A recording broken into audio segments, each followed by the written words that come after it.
Alright, hey guys, what's up? Welcome back to my channel. Today Sonny and I are going to be exploring what is known as the painter's house, and you guys are going to see exactly why it's called that in just a little bit. We're just going to get right on into it with no hesitation. Catch you inside those rooms.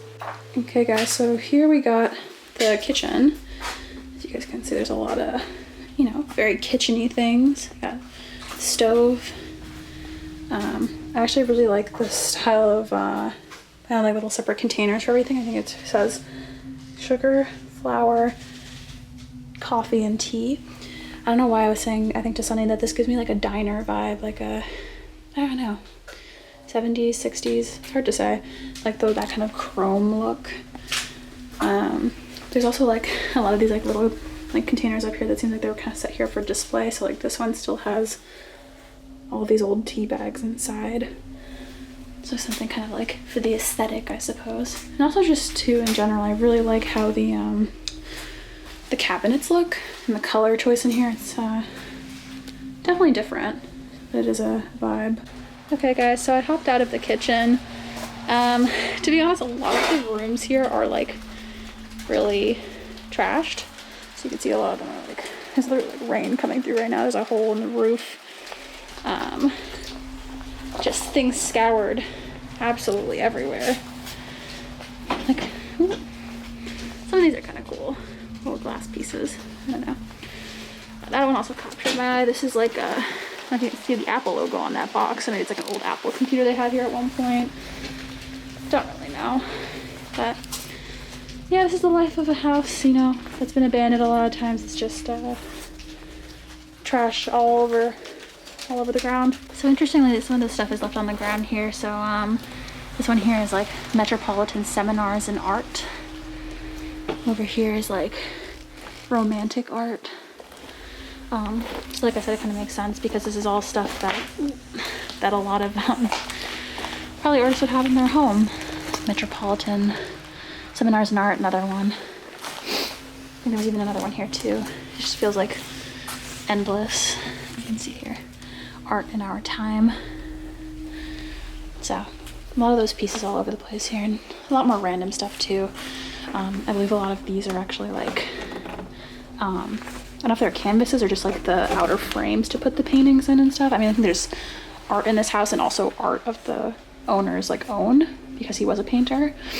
So I think upstairs we'll probably see a little bit more of that. As for the rest of this kind of like living room and maybe even kitchen area there with the fridge, it's just really busted. Pretty sad to see. Kind of weird. The first thing I kind of saw just now was like this picture of this young kid. 1991, Joshua in Disneyland. Who knows? Maybe this is like family member, their kid. I don't know. I don't know much about the back history of this family who stayed here other than the guy being a painter. And actually, before we go upstairs, I just, you know, that picture I pulled before of that like younger kid, it was taken back in like the 90s, the early 90s, and so I saw this photo here and I feel like there are like some resemblances. So who knows, maybe this kid like grew up to become like, I think Sonny said this was the Marines. I'm really not the best when it comes to like all these uniforms and figuring out who is what, and I feel like there's an interesting connection there because then you come back in here and there's all these American flags everywhere. So maybe it was for him and him being in the services and stuff. So just thought that would be interesting to point out. Just kind of little things that you pick up when you find, you know, little pictures and things left behind here.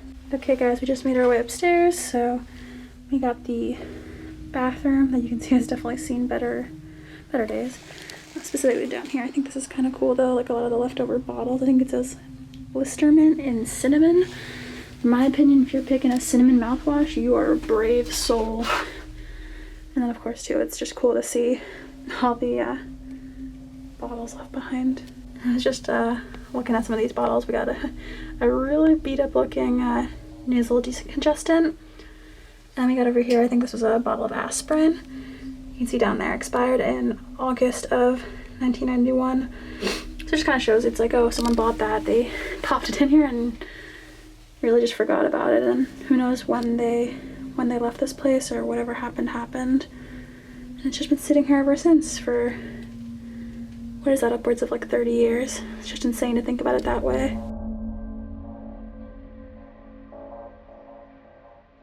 So yeah, in this room, there's just a lot of random stuff kind of strewn all about. Kind of like the theme of this place in general, but we have some of these, like, I think these are frames, maybe for any of the paintings that the artist here would, you know, maybe when he'd finish up a piece, he would like slide it into one of these frames for display. Down here there's like some really old like briefcases, and then a lot of like just very dated old books, which I always love. I think they're beautiful, and you know, the way that books are made now just don't compare to like, you know, like the way that they were crafted before. Like, just look at those bindings, they're just so beautiful.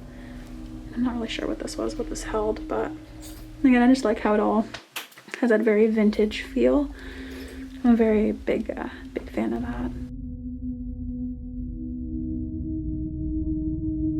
And then here, kind of like before we go into the next room after leaving this one, it seems like this was maybe like a walk-in closet that would like connect through to the other room. So that's kind of interesting to see. Ooh, I'm my way through.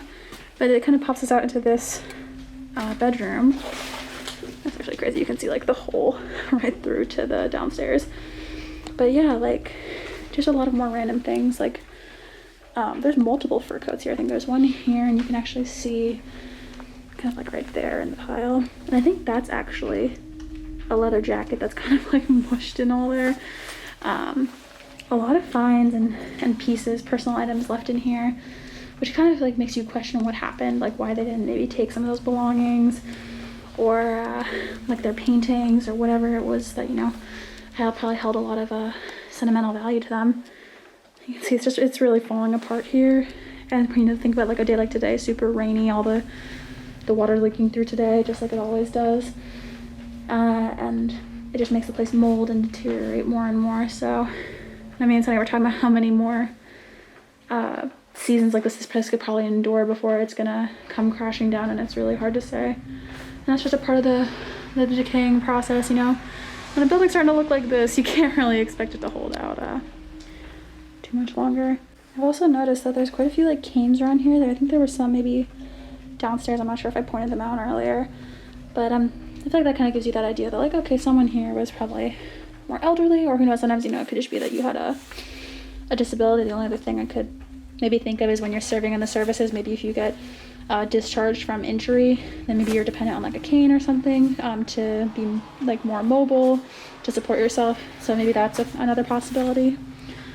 I also got these old shoes here, Bostonians. So I don't know if that rings a bell to anyone.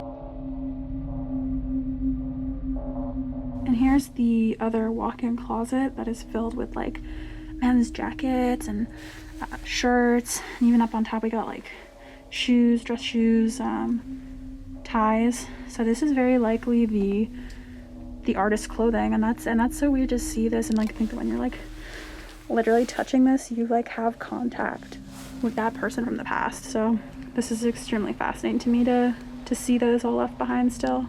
And here's the other side of that closet. I just kind of went around the other way because I feel like it's a little too sketchy walking through it. But yeah, again, you can just see more jackets, coats. There's even like old like shoes like right here. You can see too, they're kind of like strewn about the floor. Just very, very fascinating to me. So right here I actually came across a bunch of papers on how the artist who lived here had his license revoked, and it's a bunch of like paperwork from like the Department of Motor Vehicles, like trying to figure out everything, and for like them to obtain his license, and you know, for him to lose basically all of his rights to driving. And I'm actually going to pick up one and try and kind of cover everything that's compromising the location and the address and everything, and just show you his like response to it, because I just thought it was hilarious. So here's the letter. And this is kind of just like him like closing off, being like, attend to this matter with all due haste and inform me of any action taken. And instead of signing his own name, he just said respectfully me. And I just thought that was really funny. And over here we got the kind of like the main room. This is like his main like workshop area to do all of his painting, all of his craft. As far as I know, based on what I've seen from the past to now, this is definitely not the extent of what it used to look like in here. There's definitely a lot more, but unfortunately, you know, with time comes decay and vandalism and destruction of property. But I I'd love to still go over and show you guys all of the things that are left here, because I think there's some super fascinating finds. Some of the main things that are here are really just a lot of different kinds of like ink. So we got a few different types here. A lot of them say waterproof. Blue, I think black, looks red. These are maybe like, I'm not actually really sure what these are. This here looks like dried blobs of paint, like maybe this was a palette at one point that he would use to mix all of his colors. So it's crazy to think that he was like dipping into these pieces here all at one point. There's all these little sections to paint an active piece right here. You know, if you think back 20, 30 years in time, he was sitting right here going through the motions of everything, and it's crazy to think about that. And then I think here, two, these say watercolor. This one is watercolor, and there's some stuff that's still damp right in there, so I guess maybe some of it still could work today if you wanted it to. There's a few more here. It says writing fluid, permanent jet black, India ink. I think I've heard about that before. I don't know too much about all these things because granted I'm not like a painter or do any of these things, but there are some awesome pieces here. Also guys, I don't know what's going on outside. I think they're gunshots. I'm not sure, and if they've kept going off, but I'm just trying to keep my calm right now. So, in case you're concerned for me, I'll be fine. I think I'll be good. As for the rest of this room, it just feels like everything's really just scoured all over the floor. I feel like you could just dig through here and you'd find all like little pieces, probably more easily identified if you are actively involved in the creation of art and painting, or working with all these different types of mediums. I think that would be probably better suited for someone else, because for me, let's be real, if I sorted through this stuff, I would probably be absolutely clueless. I probably have not drawn or painted since I was like a little kid, so not the number one person to ask for on those things. But the only thing I can guess is that a lot of these drawer things here probably just held and helped organize all the different mediums and instruments, brushes, all those things. Again, everything's kind of been really disheveled, so it's hard to say what used to be in there and where it is now, if it's been taken, if it's, you know, somewhere along the ground here.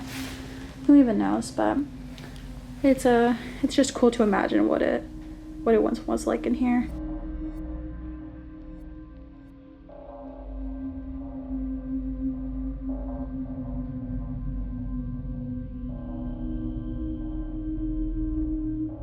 It just came out back into the hallway, and there's this box, and it's like there's a wig. I don't even know. I mean, to each their own. You want to leave your wig behind, you can leave your wig behind. Here's another room. I think these are probably the cooler rooms that I like, the kind of like the little workshop, like painter setting. And then this gives me like he has like a reptile or something. That's what it makes me feel like, that there's like a little cage there for, I guess, an enclosure for an animal. Or it could have just been for a plant. I don't know. The rest of this, oh my lord. The rest of this stuff is just completely cluttered absolutely everywhere. It's such a shame to see places end up like this. Like, completely like smashed and everything. Oh, and also that's super comforting. That's actually like a hive. I don't know if it's a beehive or I really hope it's not a hornet's nest, but luckily it's really cold and they probably have all died. So I think we're safe on that front. As for further back here, there's not much else going on. A lot of like cluttered up newspaper, and I don't know, it's hard to say if this is just, you know, used to like protect maybe each of the individual paintings. You have to think sometimes they're like the frames have like glass, and so they're very delicate, so maybe that's what these were all for, is if you had like a bunch of paintings, you know, that he was finishing up, or different kinds of artwork to protect them all, whether he like kind of kept them here or if maybe like when he was sending them out, I don't really know. But I feel like that's what kind of comes to my mind. So I guess that's where all these probably came in handy. Okay guys, so made it up into the attic, or like the extra kind of like storage space, I suppose, for this artist and all their supplies. There's a lot of frames. There's probably some other things here too, like I think there's probably more paint, stuff like that, anything extra that he would want to grab to restock his kind of like workspace downstairs probably would be all shoved up in here. You can actually see right here among this little segment with a bunch of piles of frames that there's some with art still inside. So I think that might be the case, that there's maybe some put up here that have art pieces in them, some that are empty waiting to get art put inside of them. So yeah, kind of cool to see that left up in here too. I'm not exactly sure what this was or where this came from, but it says stuff like paper, strips, canvas, modeling clay tools. It seems like there's a lot of art supplies listed, so I'm not sure if this is like things that he would maybe order. It says come and inquire about them. So I don't know if he wrote this maybe himself and maybe he opened this up to other artists who were looking to buy supplies. I don't know if that was part of his work. Just to confirm that, guys, I found the other piece of the paper and it says we sell. So yeah, I think my hunch was right there. So here we got those paints, maybe some extra ones that he'd be willing to sell or to restock his own supply. Again, they're very beat up looking, so it's really hard to tell what kind of paints they are. And then also separate here, I noticed that this says like long thin leads. Not sure what that was for either. I do find it just really fascinating to look through all of these. I don't know what these are for. All kinds of other pieces.